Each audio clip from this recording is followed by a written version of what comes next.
Hello friends, welcome back to the my new video guys and my YouTube channel. Today friends we are going to talk about guys realme phone guys display and brightness setting. So in this video friends I will show you guys how can you on guys your auto brightness in your realme phone guys. You want to on your auto brightness mode settings. So friends how can you on in this video friends I am going to show you guys how to on auto brightness in our realme phone.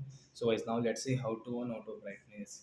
So first of all guys open your phone setting to on your auto brightness setting. Then guys scroll it.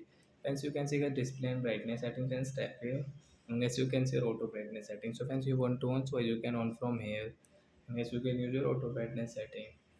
And yes, you want to customize your brightness, or you can customize means you can increase and decrease from here, guys. So like that, guys, you can on guys your auto brightness, and guys your brightness will increase and decrease automatic when you will go outside, when you will come inside. So guys, you can use your auto brightness settings. So that's it, guys. Thanks for watching the video, friends. We will meet on next video with new topic. Before going, guys, please go and like the video, subscribe the channel. Bye, bye, friends. Thanks for watching the video, guys.